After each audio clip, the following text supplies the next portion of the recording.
dia masuknya pas era Gen Z. Oke. Tetapi orangnya bukan Gen Z. Oh, jadi dia ngikutin cara-cara Gen Z ini bergerak. Mungkin ya, dia caranya begitu. Kita tuh banyak yang belum bisa menghargai karya seni. Oke. Fotografi maksudnya kan. Fotografi. Jadi kita tuh ya dianggap fotografi itu easy lah. Iya. Ngegampangin lah. Tinggal Gitu. mencet doang. Gitu. Tinggal mencet doang, gambar bagus, jelas. Lu mau bayar suka-suka lu. Jadi dia tuh lagi balapan. Lagi balapan, Terus lu motret. motret. Di situ lu tidak di-hire. Tidak di-hire sama siapapun. Oh, gokil. Jadi, Jadi- lu panas-panasan stay di pojokan tikungan gitu. Iya. Kamera tele yang Iya. panjang itu yang paralon. Iya.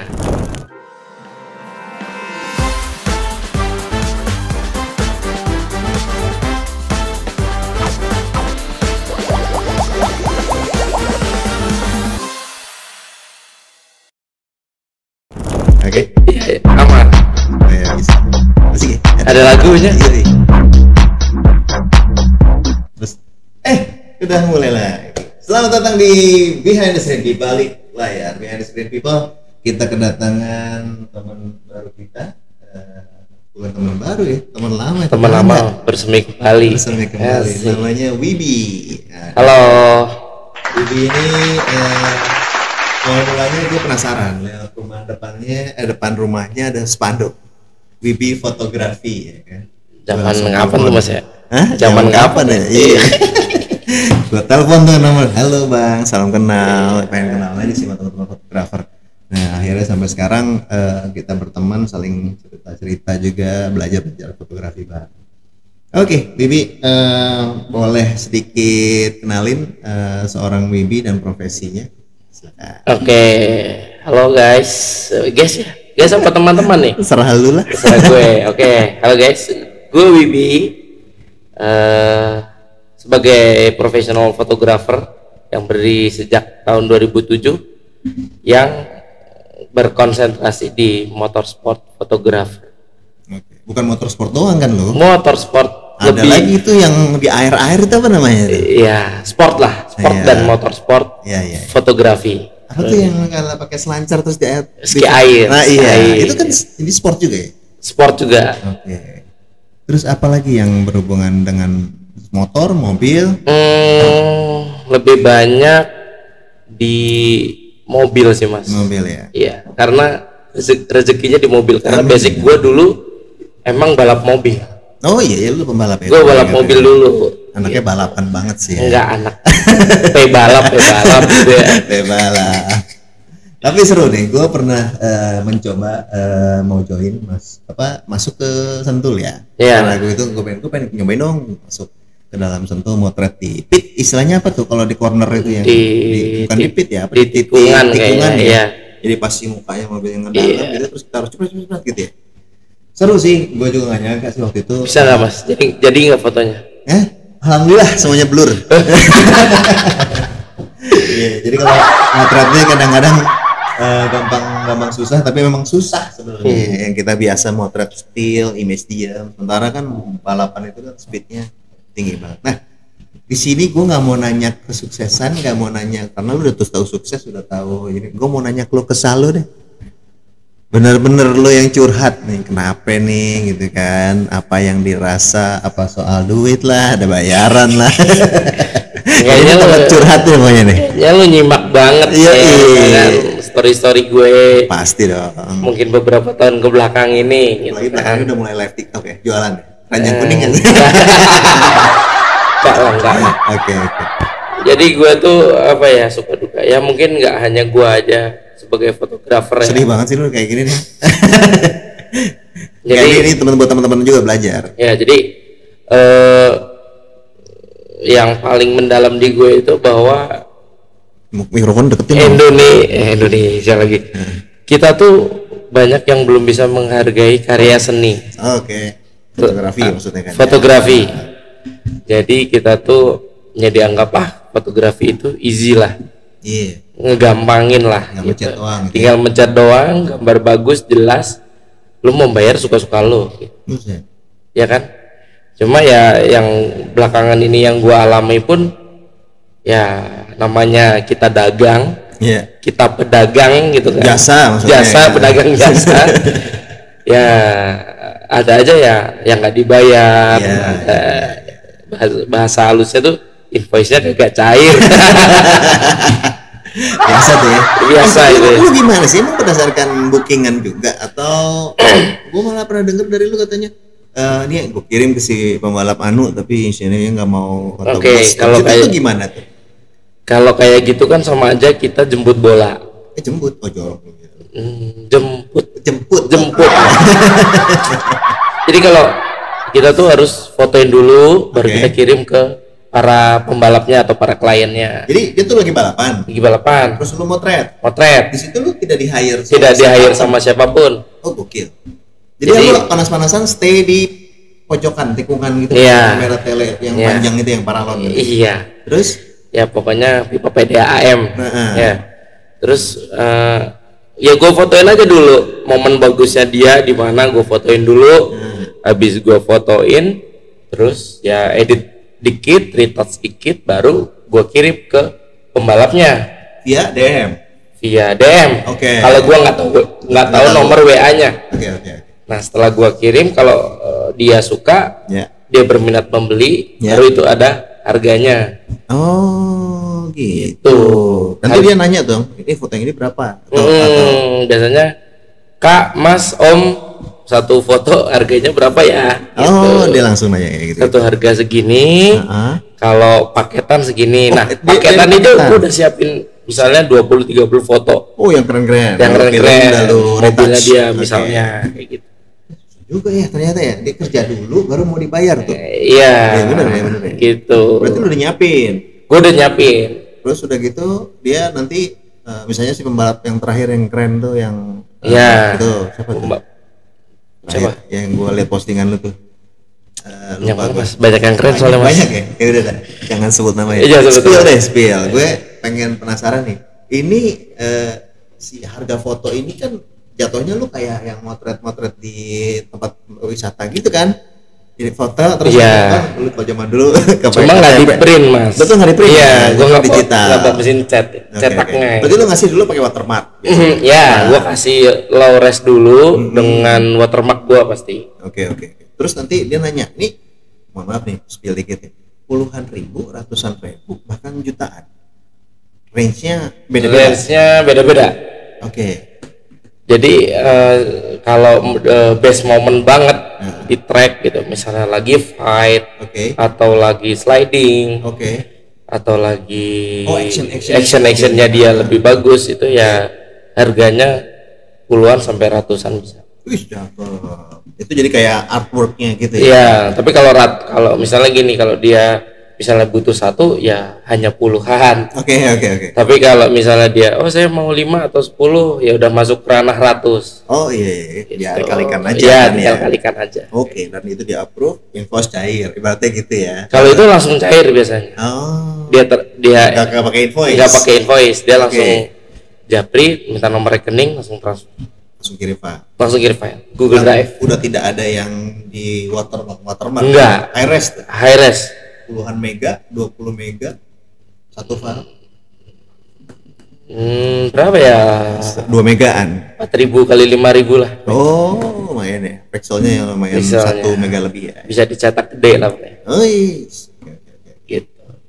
Terus, gue tahu itu sangat susah dan itu hanya baru dari satu pembalap, ya kan? Iya. Baru pembalap. Apalagi sisi yang bisa lu dapetin profitnya juga bagian dari keluh kesah kita profesi teman-teman yang lain ya. Maksudnya gue bukan mau ngulik kesusahan lu. Iya. Lebih cenderung emang udah tahu lu susahnya gue gitu kan. Kita sama-sama susah Pak dulu. Iya. Ya, jadi biar kita juga teman-teman profesi ini tuh nggak gampang gitu loh. Apalagi cerita yang lu pernah. Apa ya? Kalau gue rasa itu banyak yang ngikutin siapa yang gue foto difotoin sama fotografer lain. Oh, duplikasi. Oke. Tapi tetap si kliennya itu pasti bakalan seleranya kemana. Betul. Pasti balik lagi ke gue. Kayak gitu. Karena pertama kali. Karena kan gue lihat kan lu memang udah pengalamannya di situ kan. Jadinya ketika lu milih potretnya kayaknya begitu, stylenya gitu, fitnya situ, tiba-tiba ada nih anak baru kuciluk-kuciluk ya. Itu banyak. Dia motret juga. Betul. Angle-nya sama, mirip-mirip, menduplikasi kayak postingan lu gitu. Maksudnya gitu kan ya. Betul. Nah, terus itu menjadi ini juga ya, apa namanya, kayak saingan juga ya kayak. Sebenarnya kalau kompetitor di situ ya. Karena gini, bukan. Kalau gue sudah tidak menjadikan itu sebagai kompetitor gue. Oke. Karena ya rezeki sudah ada yang ngatur kan. Benar. Cuma maksudnya ya lu bukan tandingan gue kasarannya gitu. Udah bukan saatnya gue berkompetisi dengan lo yang baru. Puluhan tahun ya, itu anak baru kemarin sore ya kan. Iya, gitulah. Oke. Cuma ya gue sebagai kasarannya yang senior, khususnya di sirkuit Sentul, itu ya gue mencoba merangkul. Ya, banyak yang antara FG yang baru-baru nih kadang-kadang suka beradu argumen gitu. Gue yang menangi juga gitu. Oh gitu ya. Iya.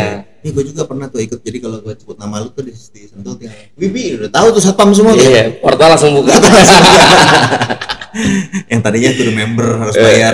Fotografer aja harus member ya? Harus member. Oh gokil. Lumayan lah. Oke, seru sih.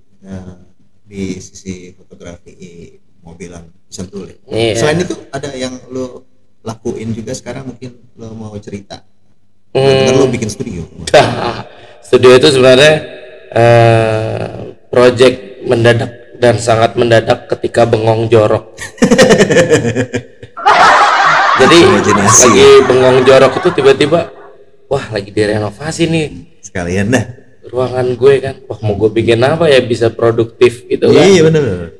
Wah gue bikin studio deh. Terus habis itu gue kebetulan rekening udah banyak ya kan. Coba ukur-ukur. Enggak, kebetulan kalau urusan rekening waktu itu zero.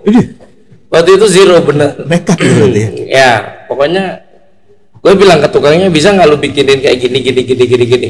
Diukur lah. Bisa, tapi lu backgroundnya jangan pakai tripod, langsung gantung dari atas. Main pin-pin gitu ya. Iya, setengah main capit-capit gitu. Iya. Akhirnya singkat cerita jadi. Bayarnya kan lu katanya 0. Kan jadi nih, udah jadi itu gue langsung tes foto. Oke. Gue tadinya ngitung gue harus beli lighting, harus beli softbox, harus beli payung dan sebagainya. Padahal gue inget di rumah orang tua gue pernah invest sebuah lighting yang profesional gitu. Dan akhirnya gue pindahin semua ke situ dan kepotong ya, angkanya kepotong dan akhirnya jadi gitu loh mas. Cakep. Jadi ya gue belum mikirin berapa kosnya kan. Dapat subsidi lah. Subsidi. Okay. Ya kan? Paham. Jadi gue cuma ngasih makan sama rokok doang tukangnya gitu. Bahan baku semua subsidi gitu. Tapi oke lah, akhirnya jadi kan. Bini gimana? Ngamuk-ngamuk kan? Enggak sih. Cukup tipikal mendorong banget nih kayaknya. Cukup support juga gitu. Cuma memang ya kalau emang kita usaha mulai dari nol itu nggak gampang seperti kita yang sudah berhasil menjalani. Soalnya WB fotografi sama WB foto studio itu beda. Kalau menurut gue, soalnya orang udah tahu WB fotografi itu adalah motorsport fotografer, ya kan? Terus ketika itu gue punya usaha sampingan, usaha second bisnis gue, studio. Oke. Itu studio bisa motret macam-macam dong? Ya karena kecil ya bisa macam-macam, tapi kebanyakan model produk, bahkan kemarin motor gue masukin. Muat. Motor gue masukin. Muat ya. Cita-cita gue sebenarnya bikin studio itu mobil gue masukin foto di studio. Gede juga studio lu ya. Pengennya. Oke. Jadi mobil masukin ke ruangan terus difoto studio. Soalnya di Bogor belum ada. Iya sih. Adanya di Serpong. Nggak nyampe ya. Kita mau mobil apa? Becak paling ada ya. Pokoknya dia di pabrikan itu dia pasti pakai studio itu. Iya sih. Buat foto. Kata atau iya, dia kan perlu flyer, promonya. whatever. Minimal digital media sekarang semua kan Yes. biasanya udah foto-foto digital ya. Betul. Makanya kemarin gue cobanya foto motor. Iya iya. Foto motor gue coba. Nmax lu dimasukin. Enggak, gue nyobanya pakai PCX Oh, gede lagi. yang panjang. Ternyata nggak bisa wide-nya. Jadi gue bisanya cuma detail-detail shape bentuk-bentuknya doang. Gitu mas. Tapi cakep ya, udah masuk lighting, udah masuk. Udah keren. Tinggal asah lagi sama Rio Vertex. Masalah lightingnya kan. Seru ya, punya Seru, pengalaman teman-teman berbeda bidang gitu ya.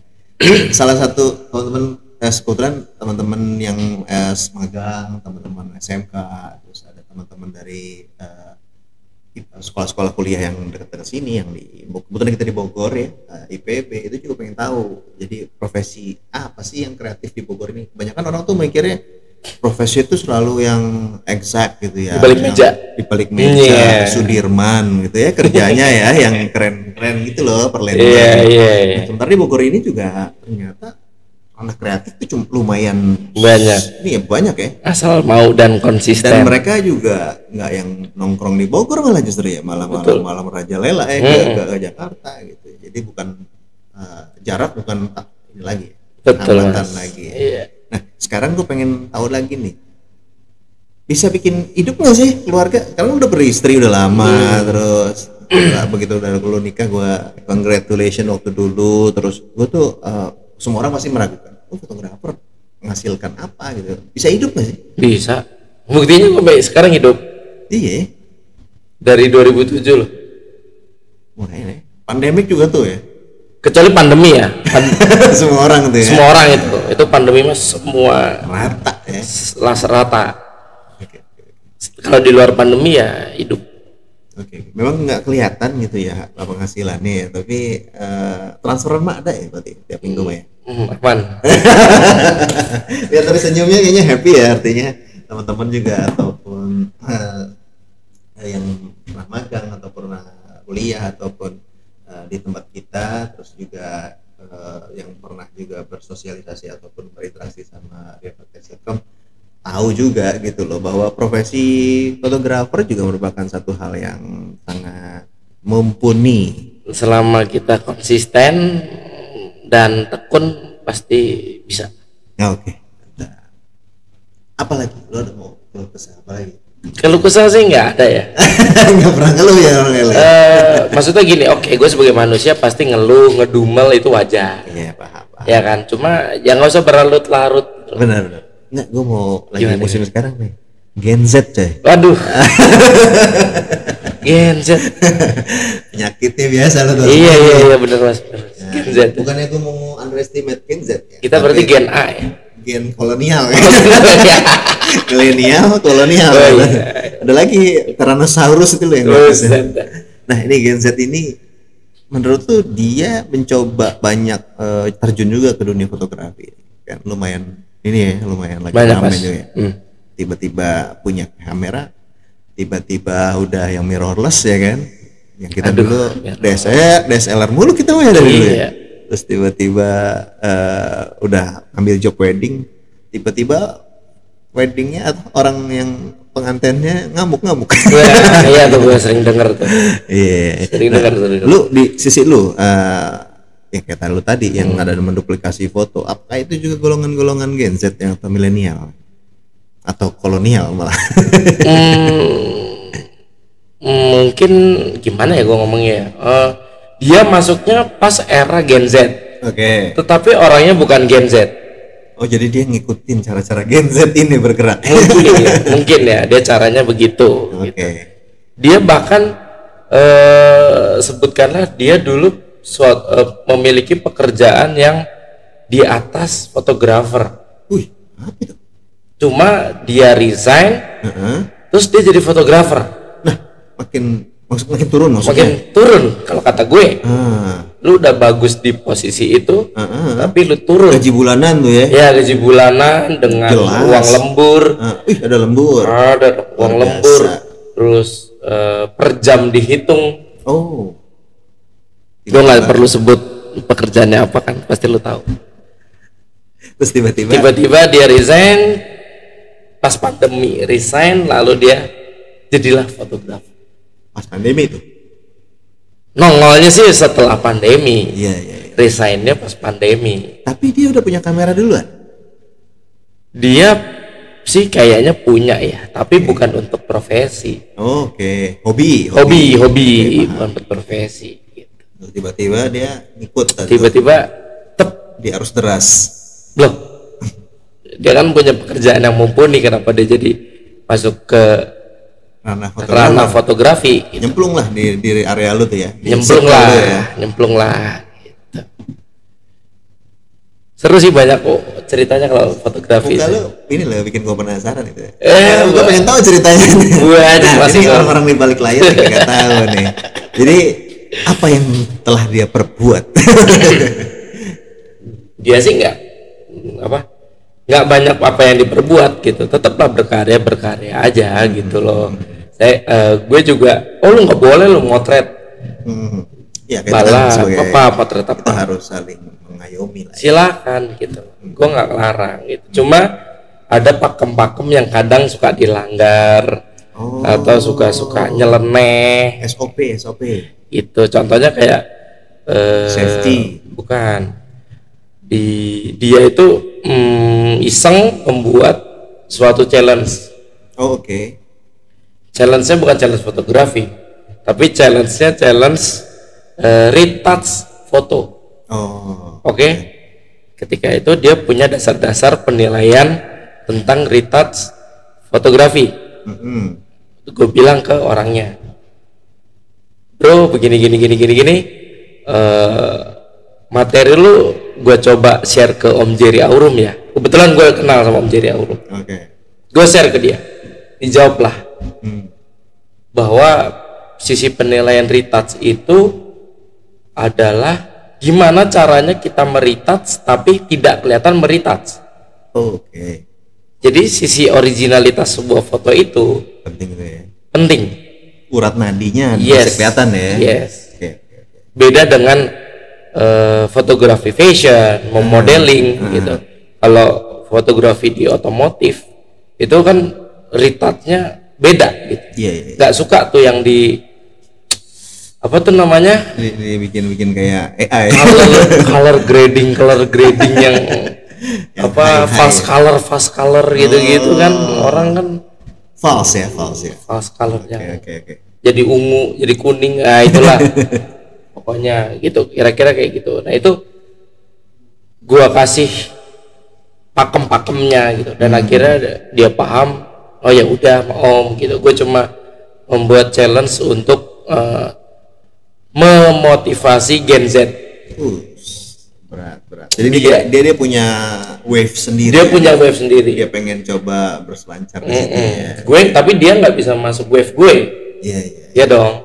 Tapi kalau gue bisa memberi minimal saran yang baik buat teman-teman fotografer motorsport khususnya gitu. Iya sih, originalitas itu penting ya buat teman-teman.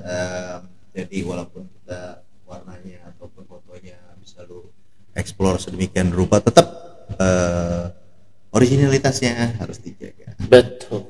Nanti kita break dulu ya. Selanjutnya kita breakfast. Masuk ke breakfast. Salah ya Mas? Salah. Oke. See you after this message.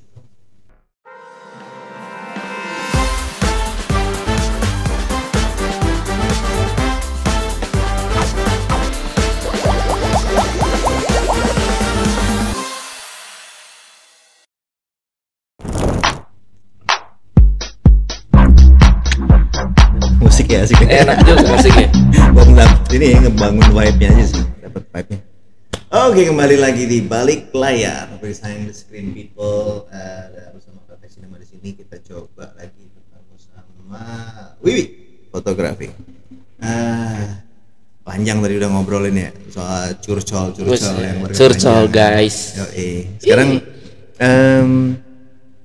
mau dong dikasih tips-tipsnya gitu kan. Semenjak lu kan udah hampir puluhan tahun ya lu belajar fotografi itu.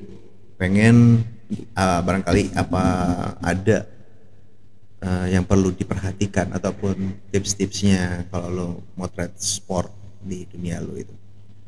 Kalau untuk khususnya sport dan motorsport, fotografi itu yang harus sangat ditekankan dan diperhatikan adalah safety-nya. Oh malah safety-nya Mas. Gue pikir bakalan ngebahas diafragma gitu ya, bakal ngebahas shutter speed yang cepat banget, enggak ya? Itu lebih setiap orang beda-beda. Iya, tekniknya orang lain. Cuma penning. Woi, sampai sekarang pening Mas. Pening ya? Iya, pening Mas sekarang Mas. Oke. Safety itu gue nggak kebayang film motret, tapi lu safety gimana? Jadi gini, sebelum kita mengeksekusi sebuah objek, khususnya di lintasan balap atau di lintasan sport gitu, kita harus tahu kita berdiri di mana, lingkungan sekitar kita tuh ada apa aja, terus evacuate way-nya itu kemana dan di mana kita harus tahu. Oh, maksudnya kalau kenapa crash gitu? Iya, kita harus tahu cabut di mana. Kita kalau udah dekat dengan musibah gitu. Oke. Kita udah nggak mikirin gear kita atau gimana gitu kan. Gue tadi mikirin malah safety soal kamera lu takut jatuh mentok lah atau ke lempar batu kecil lah, ke lensa. Kalau rusak atau mentok kita bisa servis. Iya. Iya kan, nyawa kan nggak bisa diservis Mas. Benar nggak? Pikiran jadi motor sport. Iya. Oke. Itu harus kita perhatikan, number one is safety. Iya. Karena motor sport is dangerous. Oke. Gimana tuh yang kayak pada pakai baju hijau-hijau gitu? Iya, biasanya di track side itu pada pakai rompi ya. Rompi hijau. Hijau stabilo gitu. Atau enggak orange gitu. Jadi biar pembalap tuh tahu bahwa di situ ada media atau fotografer yang on duty, on air. Ya itu nggak peduli ya, fotografer, videografer sama aja. Iya sama aja gitu. Pokoknya yang penting si pembalap dan kecepatan tinggi tahu di situ bahwa walaupun nggak kelihatan ya, kelihatannya tuh bias gitu, cuma yang penting dia tahu di situ ada orang gitu. Ya. Jadi lebih aware kan ya. Lebih aware gitu, dan aware juga terhadap si diri dia sendiri, si fotografer sendiri. Benar. Dia kan ngeliat, wah itu mobil mau ke arah mana nih. Iya. Jadi kalau jadi pembalap gue mah juga nggak akan mikirin ada fotografer, bodo amat ya. Gue mah kan main di lintasan kan. Iya. Weng gitu ya. Selain pembalap dan fotografer kan di situ ada marshal. Oh iya. Ada petugas lapangan, ada petugas yang sedang bekerja juga gitu. Kalau kita pakai vest kan kelihatan, oh itu ada fotografer di situ, kayak gitu. Apalagi kalau kita pakai vest terus kita melewati tembok, kan enak banget tuh kelihatan negurnya. Ada tuh. Ada banyak. Genset. Dari aliran sebelah. gitu Mas. Itu disebutnya fotografer liar tuh. Dia tuh pengen dapat hasil yang bagus, tetapi dia tidak memikirkan tingkat keamanannya diri dia sendiri gitu. Kadang-kadang galakan mereka dibanding kita yang menegur gitu. Oh gitu. Iya. Lu tegur langsung dia malah ngamuk gitu. Malah ngamuk gitu. Ini daerah gua nih gitu. Iya, begitu tahu gue siapa, baru dia minta maaf ke gue gitu. Pikir gua Akamsi nih. Gue nggak bilang gue Akamsi, enggak gitu. Cuma dia mungkin cari tahu sendiri dan dia akhirnya tahu gue siapa, ya dia balik dan minta maaf. Tapi gue yang penting, gue dan teman-teman yang sering di track side sirkuit pasti bakal menegur yang ada kayak gitu. Iya, berani juga dia masuk ke dalam area tembok. Lewat tembok dan di rumput sebelah aspal itu kan ada rumput tuh. Iya, itu nah, dia crash area itu yes. kan ya. Kadang pakai handphone, kadang pakai mirrorless portrait gitu. Gue nggak tahu sih buat apaan sih. Nah, yang gue kadang-kadang nggak ngerti kan, fotografer itu kan mesti jauh kan ya. Iya. Pasti kan tele. Iya. Pakai monopod udah pasti kalau videografer. Yes. Kalau mungkin capek juga fotografer biasa juga seneng kan pakai foto iya, ya kan. Betul. Nah ini handphone sama vertikal itu gimana? Iya itu makanya gue nggak ngerti konsepnya gimana ya, walaupun bukan di balapan kelas nasional atau internasional ya. Dia hanya mungkin di acara komunitas atau di acara track day gitu. Cuma kadang-kadang ada yang lu motret deket banget sama track gitu kan. Kalau emang lu mau bagus di fotografi atau videografi, ya lu pakai tele lah gitu. jangan diri lu yang mendekat dengan objek gitu. Lu nggak mikirin safety lu gitu kan. Itu Mas. Iya bro. Wah, itu siapa yang bertanggung jawab? nah itu dia. Itu dia. Nggak ada asuransinya. Nggak akan ada Mas. Udah nggak tahu siapa yang punya. Yes. Dan dia juga kan tidak dibayar kayak lu gitu kan modelnya. Iya. Tidak di hire khusus. Nggak di hire khusus untuk potretin si yes. mobil yang lagi track day lah or everything lah. Gue aja yang di hire khusus aja masih mikirin safety. Walaupun itu private close gitu. Cuma gue tetap harus mikirin safety-nya. Tapi it happens ya, waktu gue ikut lu ingat gue waktu pas di sirkuit itu ada yang crash ya mobilnya yang harganya lu bilang hampir satu Avanza itu. Oh iya iya. Iya itu modifnya aja katanya satu Avanza. Iya. Terus dan dia tuh penyok gue liatnya parah banget tuh waktu itu ya. Iya. Tembok langsung. Iya crash tembok gitu ya. Untung nggak kena fotografer ya. BMW F30 kalau salah. Mobil aja berapa Mas? Itu bukan modif ya? Iya, mobilnya berapa? Oke deh. Nah, itu lagi ya sekali lagi ya dia bilang safety nomor 1 karena bagian daripada semua profesi. Lo mau sejago apa motret, lo mau skill gimana, senior apa motret, tetap safety number 1. Yes. Quote of the day. Bibi fotografi. Oke. Keren, banyak yang kita dapat nih dari hari ini nih. Mudah-mudahan ranking semua ya bisa buat teman-teman juga ya. Harus dong. Thank you. Lo Sama-sama. nanti ada mau shout out untuk teman-teman yang suruh kesini, yang berani kesini, lo pengen dengerin, lo pengen kayaknya. Iya, buat teman-teman fotografer di luar sana yang ingin berbagi keluh kesahnya, boleh mampir ke riovertex.com aja. Okay. Pokoknya top banget. Harus sharing sama Mas Rio. Amin. Yuk, kita coba ke depannya mungkin lebih baik ya. Mohon maaf kalau misalnya kurang-kurang, kalau misalnya kata-kata kita ada yang enak atau menyakitkan, buat itu no hard feeling. Kita cuma mau coba sharing. Sharing is caring. Sharing is caring. Oke, see you guys di balik layar, the behind the screen people. Bye. See you.